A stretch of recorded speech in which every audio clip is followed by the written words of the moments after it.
Okay, so now we have to discuss two type of tricks, or in fact, one trick and two types of traps that I wouldn't want you to fall in.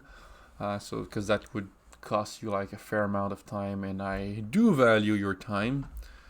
So starting from the same station we just worked with, the first thing I'm going to show you is that you should always, in fact, you should always, before creating any program here, create a small program as soon as your station is set up. So you import your table, your robot, your tool, you place your reference frame, you import your part. Like in this case, there's only one.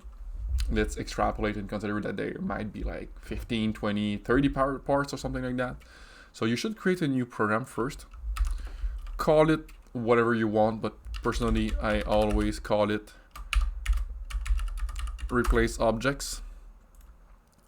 Right click, add instruction, set simulation event instruction, or again here, this button here, and you will go to set object position relative.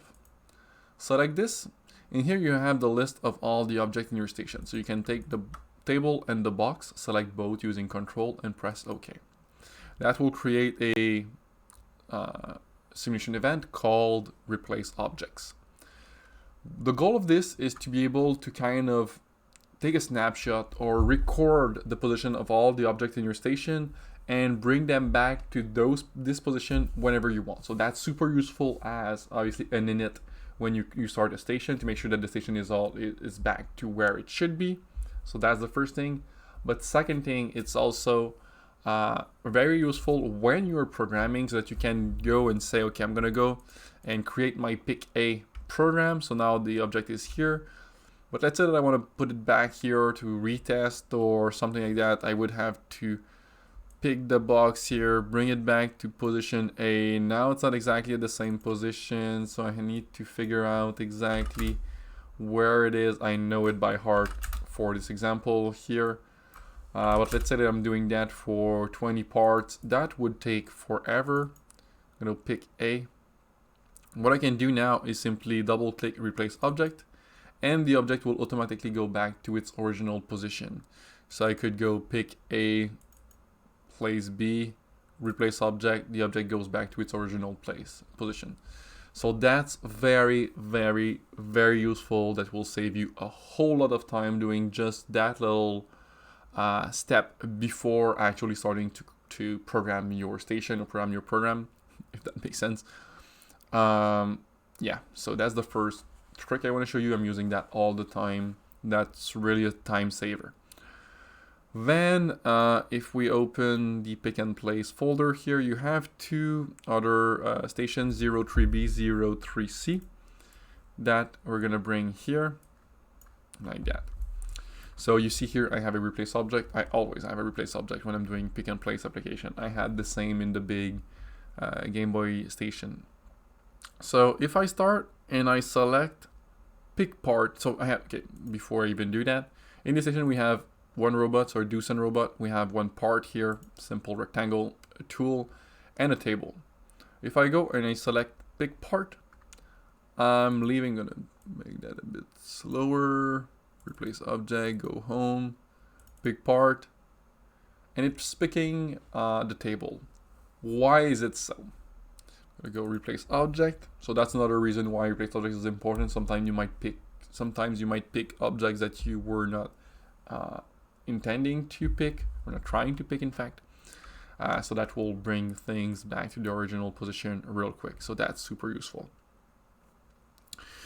So what you can do starting from here is look at two things, or in fact one thing on each object. So if you right click an object, you can click visible object reference.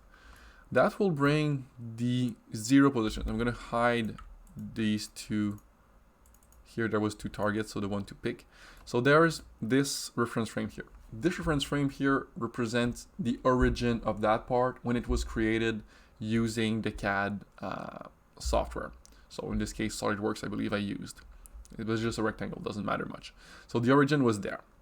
If I do the same for the table, right click, visible object reference. The object reference frame of the table is right in the middle here.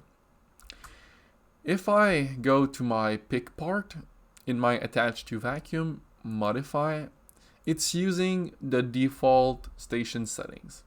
If you click on the drop-down menu, the default settings is generally the first setting you have. So TCP versus object position. So that means that if you look at the tool TCP, which is here, once you reach that position here, which is the pick position, it will pick the object with the reference frame or the origin, the closest to the TCP. So in this case, obviously, the closest TCP or the closest origin, sorry, isn't the part origin here or part reference frame.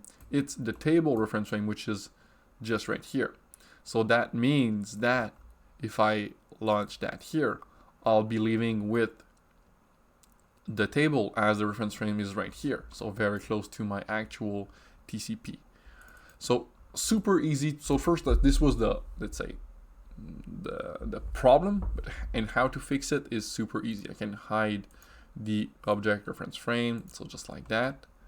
And what I can do is right click, attach vacuum, modify, and here in the measure distance as, I'm gonna go to TCP versus object surface, meaning like it's gonna take the closest surface, the object with the closest surface to the TCP at that point. So if I select that, and you can also give a maximum distance you want to look at. You don't want necessarily to go and pick objects in weird places in your station. So click OK. And now if I go pick part, now I'm picking the right part because the TCP is closer to that surface than it is to any of the surface from the table. So that's the first thing.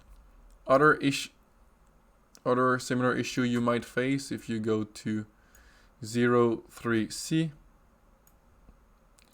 we have a UR robot, and here we have two objects. Those objects are exactly the same. The only thing that differs is the color and the name. So part 1, part 2. First of all, you right now you see part 1, sorry, which is the first one, because it's on top. So if I was to hide part 1, you would see that part 2 is green. The reason why we see part 1 and not part 2 is because part 1 is the first in the 3. So if I was to flip that and have part 2 first, it will go on top here. So if you have two objects or two surfaces that are exactly at the same height or same distance from the rendering engine, from a rendering engine standpoint, it will simply render the one on top, which is kind of logical. Yeah, like that. Perfect. So if I was to go and start and select pick part, go down, pick the part, it will pick part 1. If I go replace object, here, now it's picking part 2. If I go again, replace, pick part, it's picking part 1. This is again because we had the same parameters that I just showed you with the previous example. So where we have like the closest distance between TCP and the surface. If two surfaces are exactly at the same point, RoboDK will simply pick the first object it has in its list. So now part 2 is the first object. So if I was to go down like that,